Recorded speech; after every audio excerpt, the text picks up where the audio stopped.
Bismillahirrahmanirrahim. Assalamualaikum warahmatullahi wabarakatuh. Ada suatu kisah yang gak usah dicari tahu lah, pokoknya segala-galanya ambil aja hikmahnya. Kisahnya itu ada seorang kiai muda yang dia itu suka keluyuran kemana-mana, bergaul dengan kalangan apapun, bergaul dimanapun, di mall, di mana-mana, bergaul semuanya. Suka keluyuran pokoknya. Nah, itu banyak yang nggak terima, terutama kiai-kiai masa old. Karena kiai-kiai masa old itu tuh ya apa bahasanya ya? Bukan belum paham mungkin. Memang di zamannya nggak ada seperti itu, jadi wajar. Pribadi sendiri nggak niat menyalahkan. Memang beda-beda zaman. Sebagaimana kalau pribadi pernah lihat itu ada di dalam YouTube itu ada video Cak Nun dengan Mas Sabrang ya. Itu Cak Nun dengan kerendahan hatinya beliau bertanya tentang ilmu yang berubah sesuai dengan zaman sekarang. Jadi selaku Cak Nun yang orang zaman dulu, Mbah Nun lah, Mbah Nun ya. Kalau Cak Nun kayak masih muda, Mbah Nun. Jadi Mbah Nun itu dengan kerendahan hatinya bertanya dengan anak muda, Mas Sabrang, nanya tentang keadaan masa kini milenial, suatu ilmu yang berbeda dengan zaman dulu dan sekarang itu seperti apa gitu di zaman sekarang itu. Memang hampir semua seperti itu kejadiannya. Orang-orang milenial itu, kiai-kiai muda milenial disalahkan oleh kiai-kiai sepuh karena memang beda zaman. Nah jadi kiai-kiai muda sekarang berkeluyuran bergaul dengan siapa aja itu ya misi dakwah lah intinya. Kalau harus dijelasin panjang lah pokoknya. Dan gini aja lah, dikaitkan dengan kisah lain aja, agak susah dalam menjelaskannya lah. Intinya dikaitkan dengan kisah lain, bahwasanya ada satu kisah seorang ustadz di suatu sekolah. Ustadz itu kan misalkan ada 5 atau 7 ustadz. Nah, ustadz-ustadz yang lain itu menjaga wibawa, mahabah, menjaga wibawa. Jalan ya serius, jalan dengan gagah.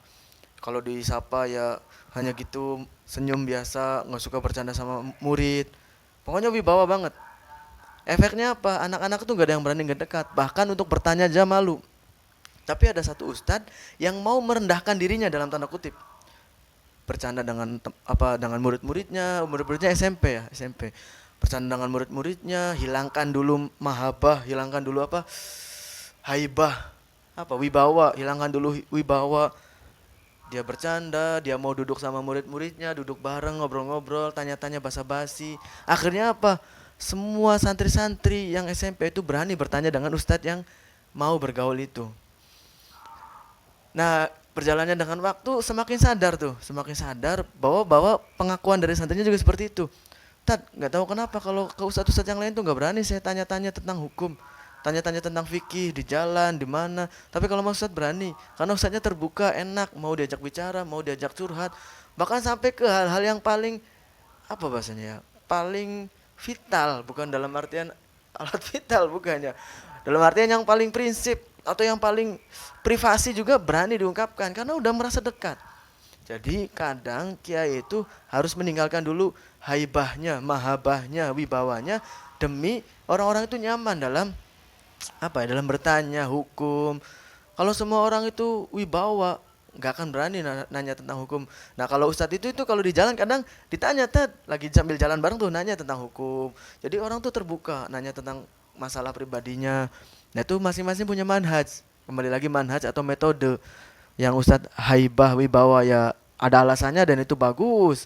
Dan ada ustadz yang nggak terlalu haibah, akrab sama muridnya, nggak ada jarak. Tapi itu juga bagus asalkan niatnya bagus. Dan itu kejadian di mana-mana. Pribadi menemukan metode ustadz itu banyak ya, dua macam ini. Ada yang haibah, ada yang memang mendekat dengan santri kayak teman. Tapi di situ malah enak curhat, tanya-tanya hukum tuh nggak segan, tanya-tanya hukum. Jadi lebih enak, nyaman. Ya harus seimbang lah. Nanti komposisinya itu di lapangan itu pas praktek itu pasti nanti ngerti sendiri. Kapan kita harus haibah, kapan kita harus wibawa, kapan kita harus merendahkan diri kita misalkan. Nah itu nyambung dengan keluyuran itu tujuannya. Ya, ada kan seorang kiai atau yang lebih dikenal kayak Gus Baha. Nah, Gus Baha kan pernah bilang seperti itu. Saya itu sengaja dibuat sederhana, ke pasar ya jalan kaki supaya orang tanya itu nggak segan. Tanya di jalan ya sering karena Gus Bahanya itu terbuka, nggak ada wibawa dia masya Allah subhanallah sambil di jalan zikir wirid terus. Itu kan orang mau nanya juga nggak berani, minggir dulu mau nanya juga tunduk terus nggak mau lihat-lihat terus nggak suka ketawa orangnya itu nanya juga nggak berani. Jadi hukum itu nanti akan sulit diekspos ke masyarakat. Tapi dengan ada kiai-kiai yang dalam tanda kutip lucu, apa tukang guyon, humor sufi kan suka ada humor sufi. Nah itu ilmu-ilmu kepesantren itu akan terekspos ke luar pesantren. Jadi ilmu-ilmu pesantren itu akan semakin menyampur gitu, menyampur di masyarakat. Masyarakat itu bisa tahu ilmu-ilmu pesantrenan kalau ke pesantrennya mau berbaul. Tapi kalau orang pesantrennya pada khusyuk-khusyuk, pada ibadah terus, nunduk, kalau jalan nunduk, wiridan di sejalan-jalan, gimana orang mau mendekat ke pesantrenan itu susah. Karena udah ada jarak dulu. Makanya di situ kalau ada kiai-kiai muda yang kayak gitu ya asal niatnya baik lah. Semoga kita semua diberi hati yang selalu berniat baik, selalu dibimbing niatnya ikhlas, itu paling utama lah. Allahu a'lam bisawab. Assalamualaikum warahmatullahi wabarakatuh.